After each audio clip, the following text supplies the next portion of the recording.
everyone, what's up? I love you and Jesus loves you. Today I am actually bringing you a series called Cybersecurity for churches, small businesses, Christian content creators, and influencers. This is why we kind of see the change in background today for this series. Here's episode 1. We're going to be talking about social media.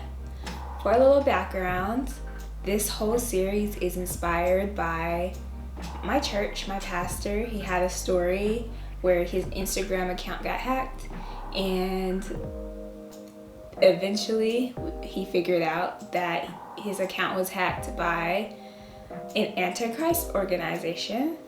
So after hearing that story, I was like, wow, like if he only knew like not to do this, not to do that, like he probably would not have been in that situation. So this is what this whole series is for, to help prevent these things from happening to you, your organizations, your businesses, and your accounts as well. If you guys are interested in listening to that sermon, I will definitely link it down below. Right before we get into today's topic of social media, I just want to say there's the enemy out there, and it's important to stay aware, stay vigilant, make sure you are, putting steps forward to protect yourself, cover yourself, because we can pray all day, but if our actions aren't matching our prayers, then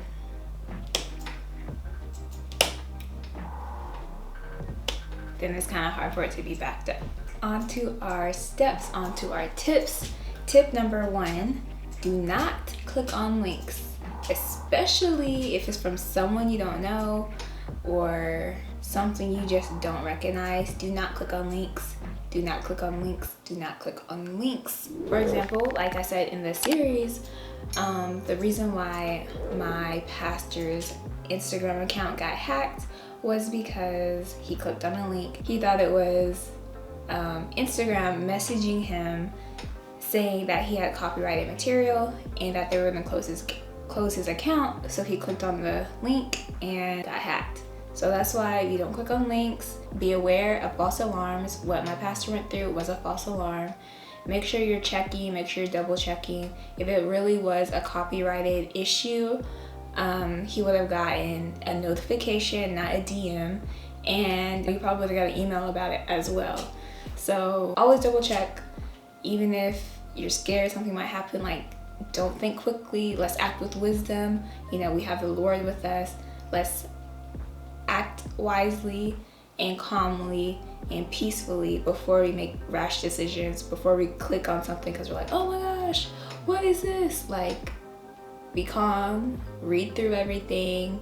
Don't click on anything unless you are absolutely certain. And there's also like resources and tools that I can link down below as well, that you can copy and paste a link and you can paste it into that resource and it can tell you if it's malicious or not.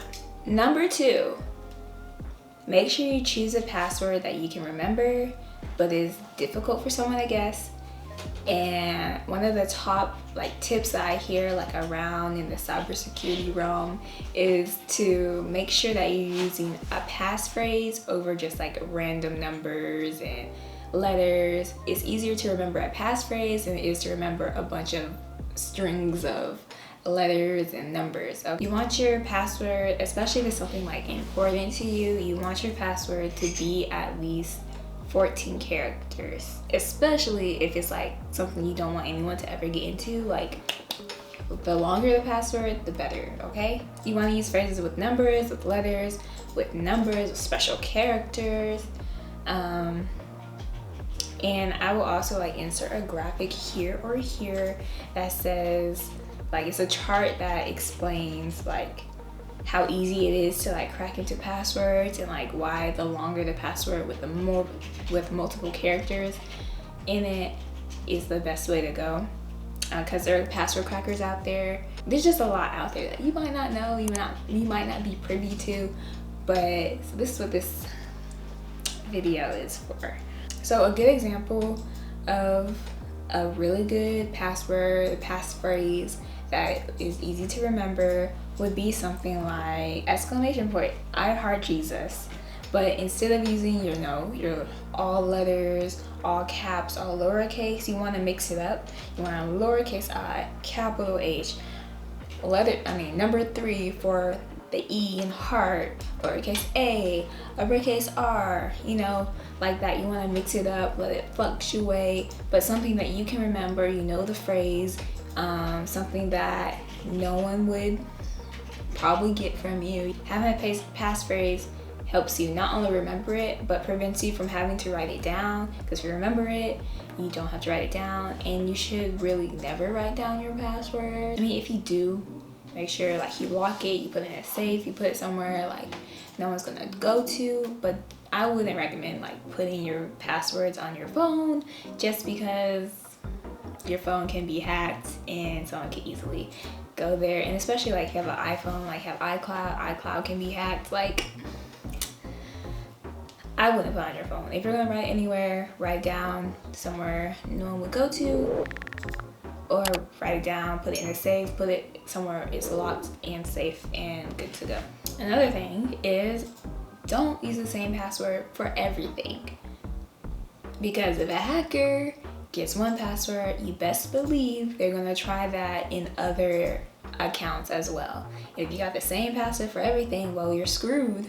You're super screwed at that point. There goes your money. There goes all your contacts. They're probably gonna go for your contacts too. There goes everything. So make sure you have different passwords for all your different accounts. Number 3 is, don't overshare your content. Don't overshare about your life. Don't overshare about anything that might lead you to get hacked, or might lead your organization to get hacked. You don't want to open yourself up, your employees up, or anyone close to you up to being socially engineered.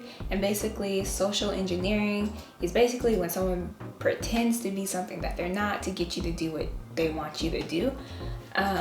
So a good example of this would be something like, I don't know, if you guys ever watch Kinaboga, I feel like that's a really good example of social engineering through over the phone.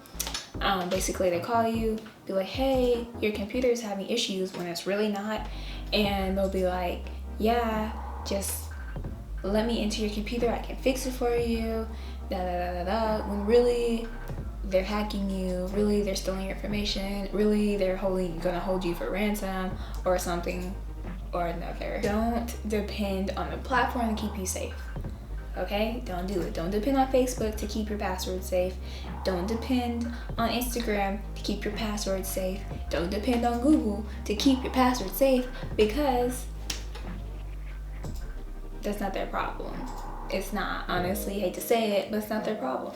So it's all comes down to self-responsibility. And if you want your information safe, because we live in a data-driven world at the moment, we live in a metadata, take your data, we need to know everyone's data kind of world right now. So if you are depending on these other companies, other things to protect your information, you're gonna get stuck. And I don't want that for you. I don't want that for you. I don't want that for your organization. I don't want that for your church. I don't want that for your business. So stay safe. Recap: no links, great passwords, be careful what you post, and be careful who you grant access to. All right, guys, start off with these things. These are simple, but I feel like they are also crucial in securing your networks, securing your organization, securing your church, securing your business, securing your accounts. So start off with these things. Let me know your thoughts. If you have any more questions, if you have anything you just want to tell me, share with me, please feel free to comment down below. You can also email me, or you can DM me on my Instagram, which is at @the_Kenya_McIntosh. Please be sure that you like, you comment, you subscribe, and you make sure you hit that notification bell so you never miss an update or upload from me. Remember, I love you, Jesus loves you, and I'll see you next time.